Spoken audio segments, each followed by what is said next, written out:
Assalamualaikum warahmatullahi wabarakatuh.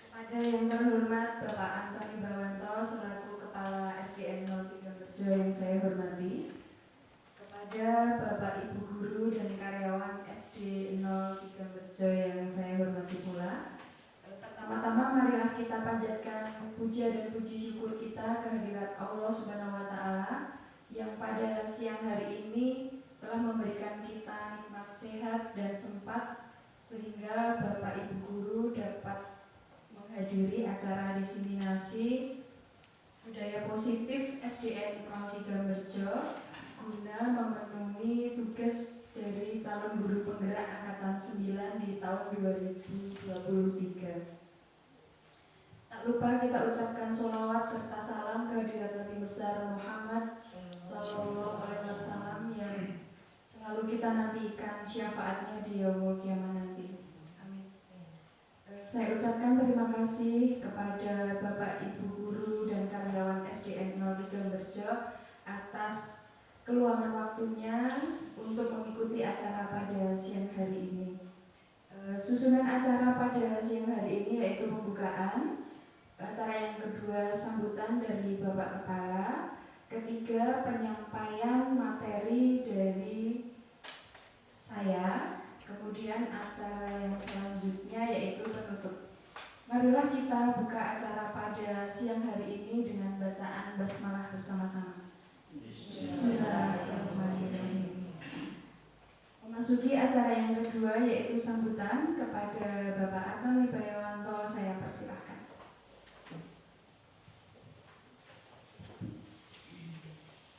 Terima kasih waktu yang telah diberikan kepada saya, Bapak Ibu yang saya hormati. Tidak lupa kepada Ibu Ida Kartikasari selaku calon guru penggerak angkatan 9 yang pada kali ini akan melaksanakan kegiatan diseminasi. Semoga dengan kegiatan ini nanti dapat menambah mutu sekolah di SD 03 Berjo, dapat diterapkan dengan baik oleh Bapak Ibu guru dan dapat diterapkan kepada siswa-siswi SD 03 Berjo yang kemudian nanti menjadi sekolah yang tambah lebih baik lagi. Pada Bapak Ibu semuanya, kami ucapkan selamat untuk menyaksikan apa yang akan disampaikan, apa yang akan ditularkan oleh Ibu Ida Kartikasari. Semoga menambah semangat kita dalam mengajar, semoga menambah hal-hal yang baik untuk kita jadikan sebagai modal dalam kegiatan pembelajaran. Demikian sambutan yang dapat kami sampaikan. Ada kurang lebih yang mohon maaf. Bila terima hidayah. Assalamualaikum warahmatullahi wabarakatuh. Terima kasih Bapak Anton atas sambutannya. Memasuki acara yang berikutnya yaitu penyampaian diseminasi budaya positif. Bapak Ibu, bagaimana kalau kita lakukan ice breaking dulu? Kita tepuk-tepuk ya. Tepuk pelajar Pancasila. Bapak Ibu boleh tepuk ya. Dengan semangat. Tepuk pelajar Pancasila. Pelajar Pancasila beriman dan bertakwa pada Tuhan Yang Esa, berakhlak mulia, berkebinekaan global, gotong royong mandiri, kreatif dan bernalar kritis. Baik, tepuk tangan untuk Bapak Ibu semuanya. Lagu atau tepuk dari pelajar Pancasila itu tidak lepas dari materi yang akan saya sampaikan Bapak Ibu, bahwa di kurikulum Merdeka kita ditekankan untuk melaksanakan profil pelajar Pancasila, yaitu ada beriman dan bertakwa kepada Tuhan Yang Maha Esa, berkebinekaan global, mandiri, kreatif dan bernalar kritis. Bisa ditampilkan slide berikutnya, Bu Hanif, tolong. Materi yang akan saya sampaikan yang pertama yaitu adalah teori motivasi, hukuman dan penghargaan. Materi yang kedua yaitu posisi kontrol guru. Yang ketiga yaitu segitiga restitusi. Bisa dilanjut. Yang pertama, apakah budaya positif itu? Budaya positif merupakan perwujudan dari nilai-nilai atau keyakinan universal yang diterapkan di sekolah. Budaya positif diawali dengan perubahan paradigma tentang teori kontrol. Selama ini barangkali kita sebagai guru merasa berkewajiban untuk mengontrol perilaku siswa agar memiliki perilaku sesuai yang guru harapkan. Tidak saya pungkiri juga bahwa selama ini saya juga beranggapan bahwa saya selalu mengontrol murid-murid saya supaya bisa sesuai dengan apa yang saya harapkan. Tetapi setelah mempelajari modul ini, ada sedikit perubahan mengenai paradigma yang saya pahami. Bisa dilanjutkan, Bu Hanif? Di sini ada beberapa pertanyaan. Apakah Bapak Ibu setuju apabila yang pertama, memberikan hukuman dapat mendisiplinkan siswa? Bagaimana pendapat Bapak Ibu? Apakah dengan memberikan hukuman tersebut bisa mendisiplinkan siswa? Setuju atau tidak? Selama ini yang kita lakukan adalah memberikan hukuman untuk mendisiplinkan siswa. Misalkan siswa tidak memakai dasi ketika melaksanakan upacara. Nah, itu biasanya kita meminta anak tersebut untuk membuat barisan tersendiri. Ya, itu adalah salah satu bentuk hukuman. Apakah itu bisa mendisiplinkan siswa, Bapak Ibu? Bisa, ya. Selama ini kita menganggap itu bisa mendisiplinkan siswa. Kemudian untuk pertanyaan yang kedua, memberi hadiah dapat meningkatkan prestasi siswa. Misalkan di siswa kelas rendah misalkan, ayo siapa yang berani maju ke depan, nanti Bu Ida kasih permen, misalkan seperti itu. Seperti itu apakah bisa meningkatkan prestasi siswa? Bisa. Ya, menurut kita bisa meningkatkan prestasi siswa dengan siswa tersebut mempunyai motivasi untuk berani maju ke depan. Ya, selama ini kita beranggapan seperti itu. Yang ketiga, guru harus mampu memberikan solusi untuk permasalahan anak.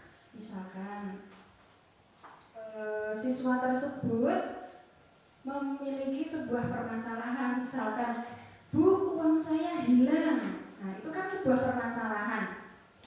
Kemudian Bapak Ibu guru memberikan solusi. Biasanya solusinya apa kalau anak-anak kehilangan uang? Biasanya Bapak Ibu guru uangnya yang hilang berapa gitu, Ge. Nah, terus biasanya juga Bapak Ibu guru karena kasihan anaknya itu tidak bisa jajan karena uangnya hilang, itu biasanya tak izin gitu, guys. Nah, itu dianggapnya guru harus mampu memberikan solusi untuk permasalahan siswa. Yang keempat adalah guru berperan sebagai teman bagi siswa. Itu tepat atau tidak menurut Bapak Ibu guru? Guru berperan sebagai teman. Jadi ada sisi di mana siswa itu merasa dekat dengan gurunya, tetapi ada sisi lain juga kalau guru bertindak sebagai teman, nanti ada kalanya siswa itu kurang menghormati guru. Nah, ini semua ternyata anggapan kita yang awalnya benar, tetapi setelah mempelajarinya nanti kita bisa melihat apakah sudah tepat atau belum. Bisa kita lihat di slide berikutnya. Coba ini ada suatu ilusi atau ilustrasi. Coba tangan kanan Bapak atau Ibu misalkan menggenggam suatu hal yang paling berharga milik Bapak Ibu semuanya.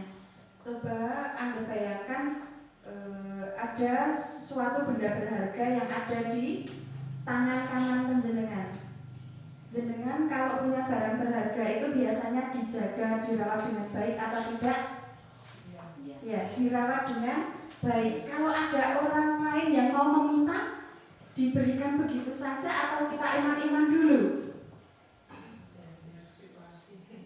Gimana? Kalau ada suatu benda berharga, kalau ada orang meminta, dikasihkan begitu saja atau nanti dulu, mikir-mikir dulu? Dipikir-pikir dulu nggih pastinya ya.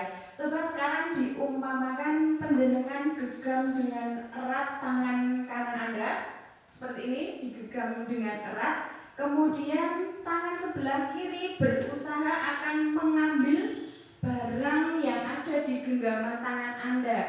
Coba yang satu berusaha dengan keras, yang kiri juga berusaha dengan keras untuk melepaskan genggaman tangan Anda. Coba apa yang akan terjadi? Misalkan emas, barang yang sangat berharga, misalkan emas. Coba apa yang akan terjadi? Terbuka tidak tangannya? Tidak. Kenapa kira-kira? Kenapa kira-kira? Iya, pastinya tangan yang sebelah kanan tidak mau membuka.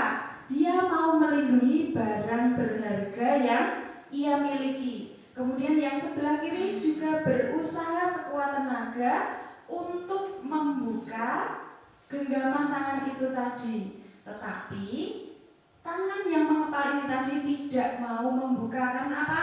Mau melindungi barang berharga itu tadi. Jadi tangan kanan ini tidak mau membuka kalau kita sendiri tidak ingin melepaskannya. Nah, itu perumpamaan sebuah ilusi mengenai makna motivasi. Jadi sebenarnya siswa itu, ya ini makna motivasi menurut Diana Gosen dalam bukunya Restriction School Discipline menyatakan ada 3 motivasi perilaku manusia. Yang pertama, untuk menghindari ketidaknyamanan atau hukuman. Jadi biasanya anak-anak itu dengan hukuman itu tidak nyaman karena takut dihukum. Jadi anak-anak mau mematuhi tata tertib di sekolahan. Yang kedua, untuk mendapatkan imbalan atau penghargaan dari orang lain. Nah, itu motivasi yang muncul dari diri anak-anak mau mentaati peraturan sekolah. Karena nanti kalau sudah dia mentaati, dia dapat imbalan. Contohnya seperti misalkan Bapak Ibu menyuruh siswa untuk mengambilkan pensil di kantor misalkan. Anak-anak kalau tidak dapat imbalan tidak mau. Nah, itu berarti sebenarnya bukan motivasi yang sesungguhnya. Kemudian yang ketiga, untuk menjadi orang yang mereka inginkan dan menghargai diri sendiri dengan nilai-nilai yang mereka percaya. Jadi motivasi yang sesungguhnya itu motivasi yang muncul dari dalam diri anak itu sendiri. Ingin jadi anak yang seperti apa, masa depannya bagaimana, itulah yang menjadi motivasi sesungguhnya dari anak-anak tersebut. Jadi dia termotivasi bukan karena takut pada hukuman ataupun karena ingin mendapatkan sebuah imbalan, tetapi mereka menginginkan sesuatu, mentaati sesuatu karena kesadaran dalam dirinya. Berikutnya, Bu Hanif.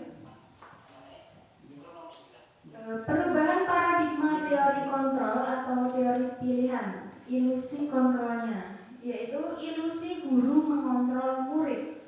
Tidak kita pungkiri bahwa kita selalu mengontrol murid supaya murid menjadi sesuatu yang kita inginkan. Jadi anak yang tertib, jadi anak yang nurut, jadi anak yang rajin. Selama ini kita selalu mengontrol murid-murid kita seperti itu. Yang kedua yaitu ilusi bahwa kritik dan membuat orang merasa bersalah dapat menguatkan karakter. Tanpa Bapak Ibu guru sadari, ternyata selama ini kita sering membuat siswa itu merasa bersalah. Contohnya, anak-anak main bola di lapangan, kemudian tidak sengaja mereka menendang bola itu sangat jauh dan sulit dicari. Tindakan rasa bersalah seperti apa yang biasanya Bapak Ibu lakukan? Misalkan, mulane nendang bal ojo banter-banter, nek hilang susah nyarinya, kita tidak bisa bermain bola lagi. Nah, itu kita memunculkan rasa bersalah kepada diri anak, dan anak dengan kita berikan perilaku atau sikap yang seperti itu, dia merasa, oh, aku yang menghilangkan bolanya, aku tadi yang menendang. Bagaimana ya? Aduh, aku bagaimana ya? Saya bersalah sekali. Saya menyebabkan teman-teman saya tidak bisa bermain bola lagi karena bolanya hilang. Itu akan menimbulkan siswa berpikir dia selalu mempunyai rasa bersalah dalam jangka yang panjang. Dan itu efeknya nanti tidak bagus kepada siswa. Yang ketiga yaitu ilusi bahwa semua penguatan positif, efektif, dan bermanfaat. Ini seperti pemberian reward atau imbalan kepada siswa tadi. Yang keempat yaitu ilusi bahwa orang dewasa memiliki hak untuk memaksa. Kita juga sering kali memaksa anak-anak untuk melakukan sesuatu yang mungkin tidak mereka sukai. Nah, itu perlu kita perbaiki. Berikutnya, kemudian ada paradigma stimulus respon, kemudian teori kontrol atau teori pilihan. Siapa sesungguhnya yang memiliki kontrol itu? Menurut stimulus dan respon, kita mencoba mengubah agar pandangan orang lain sama dengan kita. Sedangkan teori kontrol, kita berusaha memahami pandangan orang lain tentang dunia.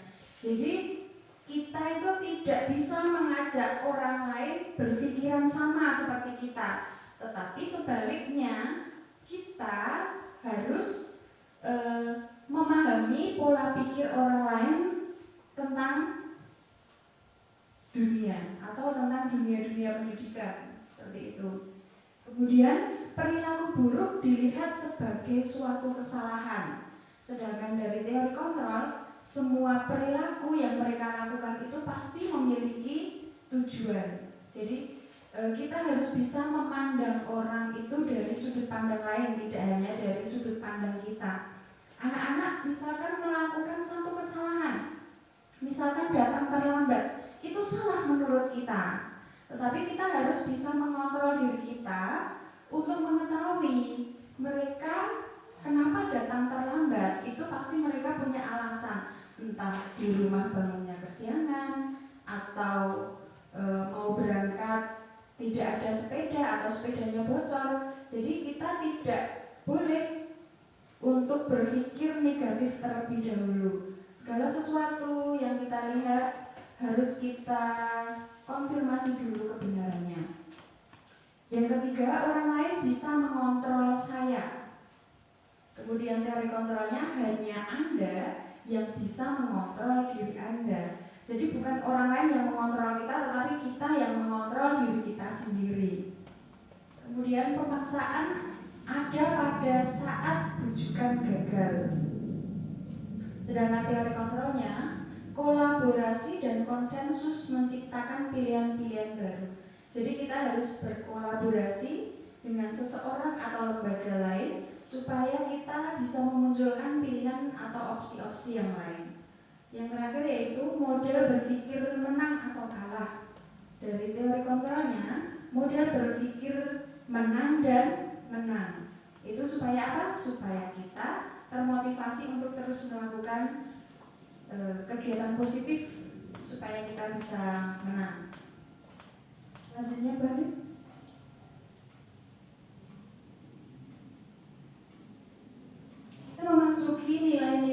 kebajikan universal. Nilai-nilai kebajikan yang ingin dicapai oleh setiap anak Indonesia kita kenal dengan profil pelajar Pancasila sesuai yang sudah kita nyanyikan di awal tadi, yaitu beriman, bertakwa kepada Tuhan Yang Maha Esa, berakhlak mulia, kemudian memiliki jiwa yang mandiri, bernalar kritis, berkebinekaan global, dan juga bergotong royong. Ini sudah kita ajarkan kepada murid-murid kita.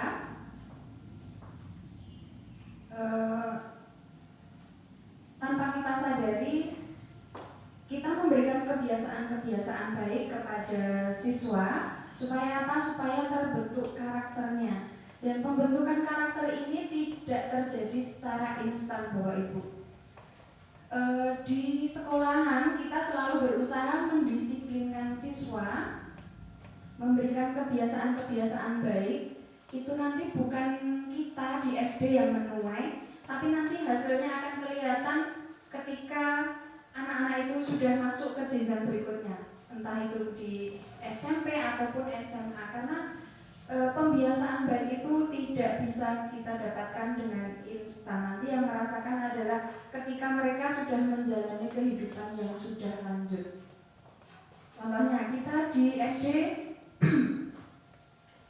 mengajarkan mengenai baris berbaris. Sampai kelas 6 pun baris berbarisnya belum bisa rapi, belum bisa tertib.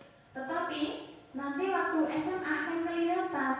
Waktu diajar di SD itu anak-anak itu sungguh-sungguh tidak ya. Ternyata saat SMP atau SMA anak-anak yang dulu kita ajarkan belum bisa, di SMA mereka ternyata sudah mengikuti paskibraka. Nah itu sebenarnya adalah kebiasaan yang kita bentuk dari awal, tetapi yang menuai adalah anak-anak ketika sudah memasuki jenjang yang lebih tinggi. Contohnya seperti itu. Bisa dilanjutkan?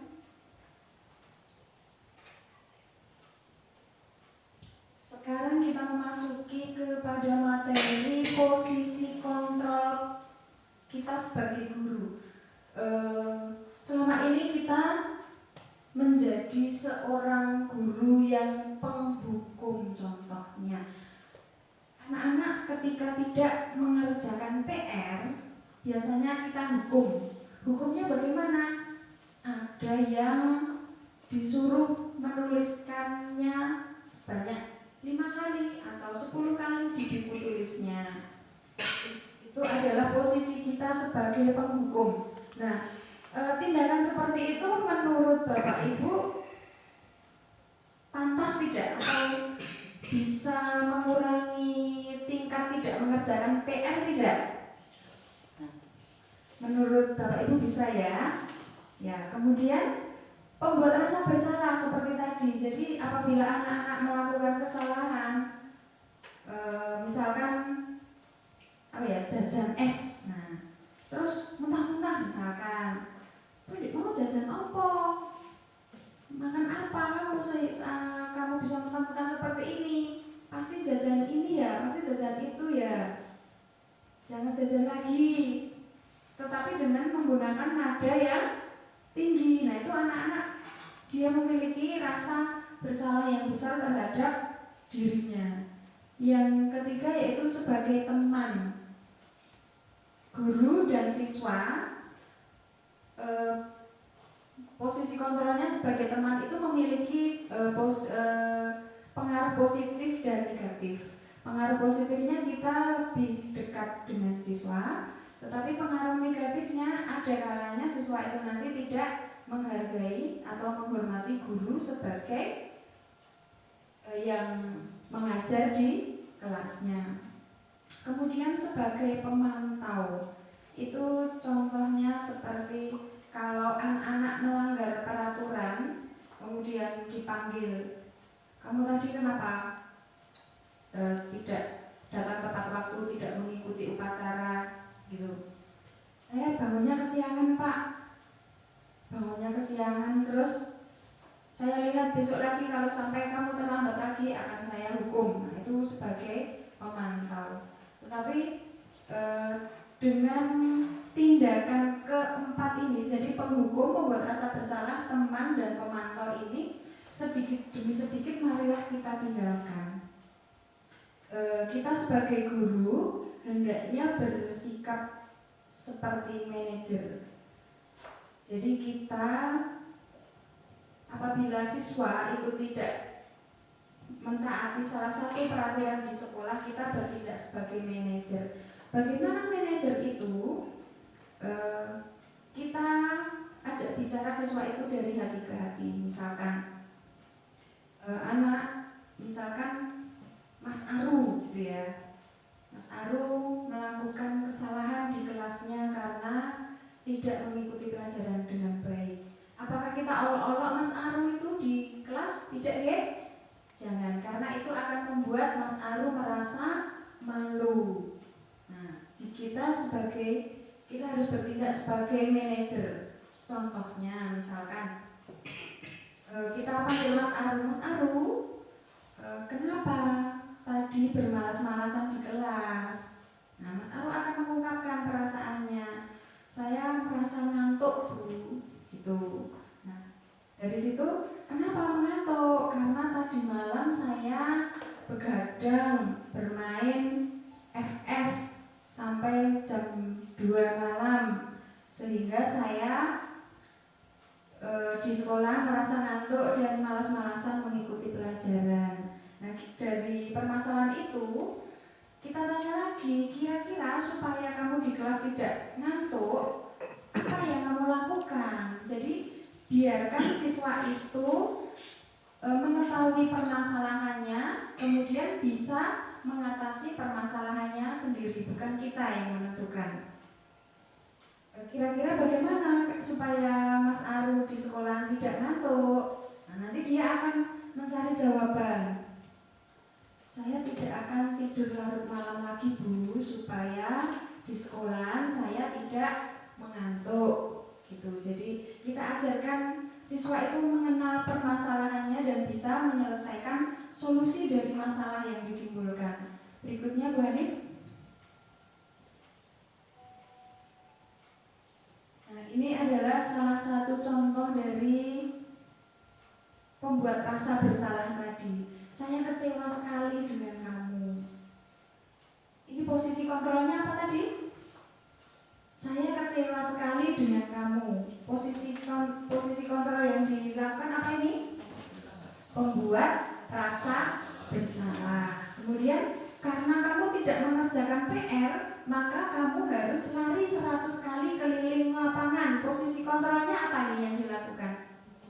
Memberikan hukuman. Nah, tindakan-tindakan seperti ini harus kita kurangi, harus kita minimalisir. Kita berlaku sebagai seorang manajer. Bisa dilanjutkan? Untuk kita mengatasi permasalahan tadi, kita ada metodenya, yaitu menggunakan segitiga restitusi. Yang pertama yaitu validasi tindakan yang salah. Validasi tindakan yang salah itu tentunya punya alasan mengapa anak-anak melakukan hal seperti itu. Adakah cara yang lebih efektif untuk mendapatkan apa yang anak butuhkan? Yang kedua yaitu menanyakan keyakinan. Keyakinan kelas apa yang sudah disepakati, misalkan di kesepakatan kelasnya tidak boleh makan di kelas. Nah, kemudian ada siswa yang makan di kelas. Nah, kita bagaimana cara menegurnya? Dengan itu tadi kita tanya, kita menstabilkan identitas terlebih dahulu. Jadi benar kamu tadi melakukan tindakan makan di kelas, seperti itu. Anak-anak akan menjawab iya, Bu. Nah, kita tanya, kenapa kamu makan permen di kelas? Mungkin karena ngantuk atau lapar, seperti itu. Kemudian kita tanyakan, apakah keyakinan di kelasmu? Keyakinan di kelas itu misalkan dulunya adalah peraturan kelas ya, Bu. Sekarang dirubah menjadi keyakinan kelas. Jadi untuk membuat peraturan di kelas itu kita buat kesepakatan bersama dan kita yakini bersama bahwa contohnya ini tadi tidak boleh makan permen di kelas. Nah, kebetulan ada siswa yang makan permen di kelas. Kita tanya, kok kamu tadi makan permen di kelas ya? Iya Bu, kenapa? Karena saya ngantuk atau bosan atau lapar. Nah, kita tanya lagi, kenapa? Apakah perbuatanmu itu melanggar keyakinan kelas? Tidak. Iya Bu, keyakinan kelas yang mana yang kamu langgar? Makan permen di kelas. Kemudian apa yang bisa kamu lakukan supaya itu tidak terulang lagi? Nah, saya akan makan ketika istirahat, seperti itu. Dilanjutkan Bu Hanif. Ini adalah contoh aksi nyata yang sudah pernah saya lakukan di sekolah ini, bisa disaksikan Bapak Ibu. Selamat pagi, Mbak Sarah. Silakan dulu. Mbak Sarah, tahu tidak kenapa dipanggil Ibu Ida ke sini? Mungkin berkaitan dengan tugas. Iya benar. Tapi kemarin kamu masuk kan? Iya aku masuk, tetapi saya tidak melakukan tugas. Zahra, semua orang pernah melakukan kesalahan, termasuk Bu Ida. Namun, setiap tindakan kita pasti ada alasannya. Kira-kira mengapa kemarin kamu tidak mengerjakan tugas? Saya sampai rumah ngantuk Bu. Soalnya malamnya saya sekolah sampai jam 12 malam. Akhirnya saat pelajaran jadi ngantuk. Kamu masih ingat keyakinan kelas kita? Masih Bu. Kamu masih ingat? Kira-kira yang kamu lakukan itu sudah sesuai dengan keyakinan kelas kita atau belum? Belum Bu. Keyakinan kelas yang mana yang belum kamu laksanakan? Selalu bertanggung jawab Bu. Nah itu ternyata kamu tahu. Apakah kamu punya solusi untuk permasalahan ini? Iya Bu. Pertama saya minta maaf karena tidak melakukan tugas. Kedua saya tidak akan tidur terlalu malam lagi. Dan ketiga saya akan mengerjakan tugas dari Bu Ida dan akan saya kumpulkan besok. Baik, Bu Ida apresiasi tanggung jawabmu, ya. Dan kamu boleh kembali ke kelas lagi dan atau beristirahat. Terima kasih Bu Ida. Sama-sama. Terima kasih. Iya.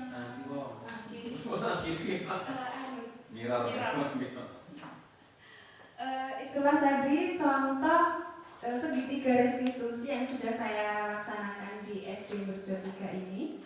Semoga nanti kita sebagai Bapak Ibu Guru bisa mengubah posisi kontrol kita yang tadinya jadi penghukum, pemberi rasa bersalah, sebagai teman ataupun sebagai pemantau, itu sedikit demi sedikit bisa ubah posisi kontrol kita menjadi seorang manajer, seperti itu. Dilanjutkan. Terima kasih. Demikian diseminasi dari saya. Semoga kegiatan pada siang hari ini bisa kita terapkan secara konsisten di SD kita dan menjadikan SD kita menjadi sekolahan yang lebih maju dan lebih ramah kepada anak. Terima kasih saya ucapkan kepada Bapak Ibu Guru dan karyawan SDN 03 Merjo atas waktunya. Terima kasih. Wassalamualaikum warahmatullahi wabarakatuh.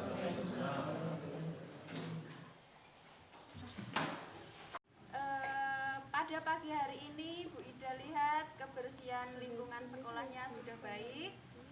Dan untuk jalannya upacara masih ada beberapa petugas yang persiapannya kurang ya. Jadi mungkin kemarin mau latihan upacara cuaca terlalu panas dan latihannya sebenarnya tadi pagi, tetapi mungkin ada yang belum latihan dan belum persiapan, jadi ada yang perlu diperbaiki. Anak-anak siap? Siap. Tugasnya siap untuk memperbaiki jalannya upacara? Siap. Pada pagi hari ini Bu Ida tidak akan menyampaikan banyak. Bu Ida hanya akan mengingatkan mengenai profil pelajar Pancasila. Anak-anak yang ingat siapa? Profil pelajar Pancasila itu ada berapa? Nah, di sini ada ya. Ada profil pelajar Pancasila. Mungkin anak-anak sudah tahu tepuknya? Atau lagunya? Pelajar Pancasila. Kita lanjutkan ya. 1, 2, 3. Pelajar Pancasila beriman dan bertakwa,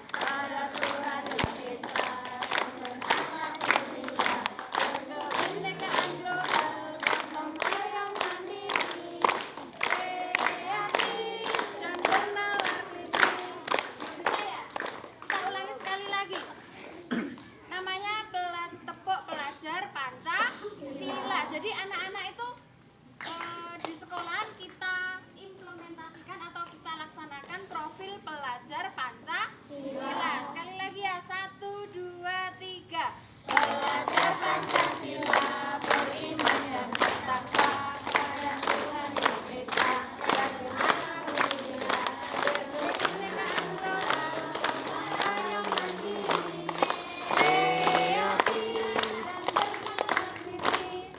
Apa saja tadi? Pelajar Pancasila beriman kepada Tuhan Yang Maha Esa. Beriman kepada Tuhan Yang Maha Esa. Berarti anak-anak harus apa? Harus apa? Meyakini keyakinan agamamu, melaksanakan perintah dan menjauhi larangannya. Yang kedua, berkebinekaan global. Jadi anak-anak itu harus saling toleransi terhadap perbedaan. Tidak hanya perbedaan agama, tetapi juga perbedaan suku bangsa, perbedaan bahasa daerah. Dan juga berkebinekaan global berarti kita sebagai warga Indonesia harus memiliki pemikiran yang terbuka terhadap perbedaan-perbedaan di dunia. Anak-anak tahu tidak negara di dunia itu ada berapa banyak? Banyak.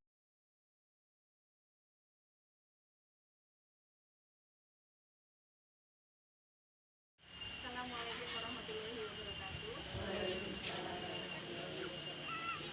Yang saya hormati Bapak dan Ibu yang murid kelas 6 yang saya banggakan.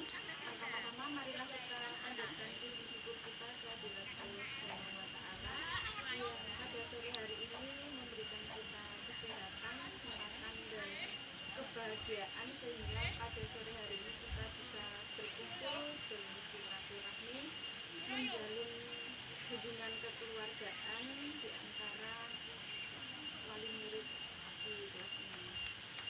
Tak lupa kita ucapkan sholawat serta salam kepada Nabi besar Muhammad SAW yang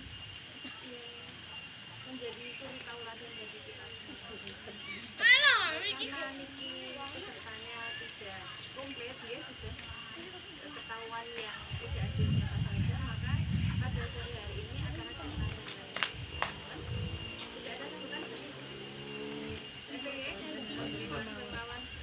Terima kasih atas kehadirannya, atas kelegaan hatinya Bapak Ibu masih sampai saat ini masih tetap meluangkan waktu untuk kegiatan paguyuban pada sore hari ini. Kita doakan semoga Bapak Ibu yang hari ini belum hadir di lain kesempatan bisa mengikuti acara kita bersama supaya tetap terjalin silaturahmi dan tidak tertinggal informasi dari apa yang telah kita yakini bersama. Di sini saya akan menyampaikan sedikit pesan-pesan disiplin positif yang kita galakkan di sekolah, karena akhir-akhir ini saya dan Pak Kepala Sekolah mengikuti kegiatan program guru penggerak, dan setiap kegiatannya itu kita dokumentasikan dan kita laporkan ke Dinas Balai Besar Guru Penggerak di provinsi maupun di pusat. Salah satu materinya yang harus saya sampaikan kepada Bapak Ibu wali murid adalah disiplin positif yang kita terapkan kepada anak-anak di sekolah. Disiplin positif itu maksudnya adalah kita memberikan pembiasaan baik kepada siswa di sekolah, baik itu datang tepat waktu, berpakaian yang rapi, kemudian saling menyapa teman, saling menyapa Bapak Ibu guru, seperti itu disiplin positif. Dan kegiatan seperti itu kita sampaikan kepada siswa dengan tujuan supaya siswa itu terbiasa untuk berbuat hal-hal yang positif, karena kita lihat di lingkungan masyarakat ini banyak sekali pengaruh baik dari lingkungan sekitar maupun dari media sosial gitu ya. Dan beberapa kali ini anak-anak saya tugaskan juga budaya literasi. Budaya literasi itu membaca, dan tugasnya saya minta untuk diposting di Instagram. Karena tidak saya pungkiri, tanpa adanya tugas seperti itu sebenarnya anak-anak sudah bermain media sosial. Dan saya tidak mau kegiatan di media sosial itu anak-anak hanya nyampah, istilahnya gitu, sebar foto ya. Saya juga merasa seperti itu. Tetapi dengan kegiatan bermedia sosial tersebut, saya harap anak-anak mempunyai suatu karya di situ. Jadi kegiatan itu positif untuk anak. Jadi anak-anak bisa berpikir kreatif, dimodifikasi seperti apa, desainnya, kata-katanya. Dan dari kegiatan itu saya lihat, saya posting di Instagram saya, ada banyak teman-teman saya yang komentar, itu kelas 6 SD sudah bisa buat seperti itu, ternyata bisa. Dan itu cukup membuat inspirasi untuk teman-teman saya, dan mereka sangat tertarik dengan program yang saya laksanakan di sekolah. Selain itu juga budaya mencintai lingkungan. Jadi dulu kan SD Bejo 3 itu sudah ada tempat pemilahan sampah antara organik dan anorganik. Nah itu sekarang mulai memudar, antara buang sampah itu hanya sak-sae lembuan, dan di antara organik dan anorganik tidak terpilah. Dan ini saya kemarin pergi ke OISK lagi untuk minta bantuan kepada pihak OISK untuk kembali bersama sekolahan menerapkan pilah sampah seperti itu. Dan kegiatan cinta lingkungan, anak-anak dulu pernah diajak ke hutan menanam pohon gitu. Adalah salah satu kebiasaan kecil yang kita terapkan di sekolah. Dan kegiatan seperti itu mungkin bukan kita yang menuai hasilnya, hasilnya mungkin akan dituai waktu anak-anak nanti sudah menginjak usia SMP ataupun SMA. Misalkan kita ajarkan baris berbaris, di SD itu ngajarinnya yang sesat, dan belum tentu anak itu mau nurut. Tapi kalau itu kita biasakan setiap hari, kita jual, ayo ngajak kowe mboten-mboten bosane gitu, seperti itu mungkin akan dituainya waktu SMP. Misalkan dalam kegiatan wisata, kita mau masuk ke loket antrian, itu bocah-bocah tidak numpel, itu bisa terlihat anak-anak tanpa disuruh pun ternyata sudah bisa antri. Seperti itu adalah salah satu hal kecil yang kita harapkan nantinya ketika anak-anak sudah menjalani jenjang yang lebih tinggi, dan nanti di SMP ataupun di SMA tidak sini bahwa SD kita itu ternyata juga ditanamkan nilai-nilai seperti itu. Dan itu juga perlu dukungan dari bapak ibu semuanya, pembiasaan baik di rumah. Jadi dia anak itu ampun terlalu diniman ya, maksudnya ketika dia sudah sampai pada usianya, misalnya wayai kan ngubah sepatu jadi silakan anak-anak disuruh untuk mencuci baju dan sepatunya sendiri ya, jangan terlalu diingat-ingat. Kemudian beri tanggung jawab anak untuk mandiri, wayai seragam dan tidak dipakai, cucilah sendiri gitu. Jadi misalnya tidak dicuci anak, biarkan saja tidak apa-apa, itu tanggung jawabmu.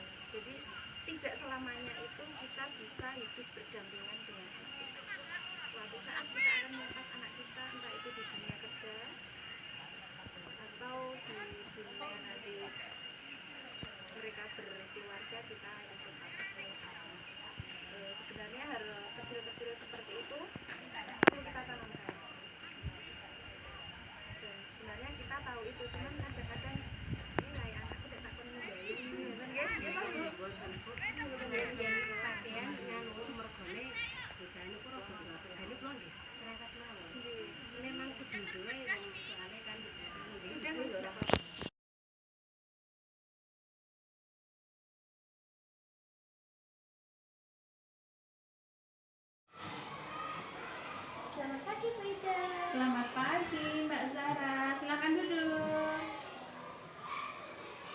Mbak Zahra, tahu tidak kenapa dipanggil Bu Ida ke sini?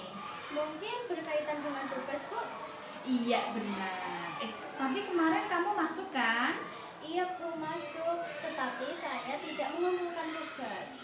Zahra, semua orang pernah melakukan kesalahan, termasuk Bu Ida. Namun, setiap tindakan kita pasti ada alasannya. Kira-kira mengapa kemarin kamu tidak mengumpulkan tugas? Saya capek dan mengantuk, Bu. Soalnya malamnya saya scroll TikTok sampai jam 12 malam. Akhirnya saat pelajaran jadi ngantuk.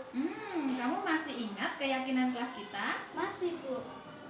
Kalau masih ingat, kira-kira yang kamu lakukan itu sudah sesuai dengan keyakinan kelas kita atau belum? Belum, Bu. Keyakinan kelas yang mana yang belum kamu laksanakan? Selalu bertanggung jawab, Bu.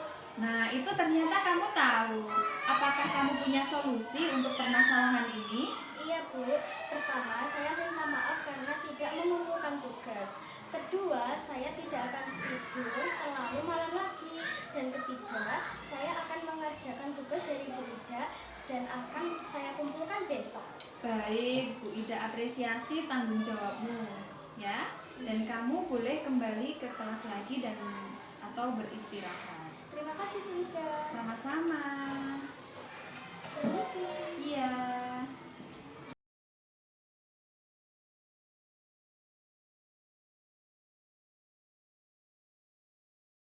Selamat siang Mas Bagas. Siang, Bu.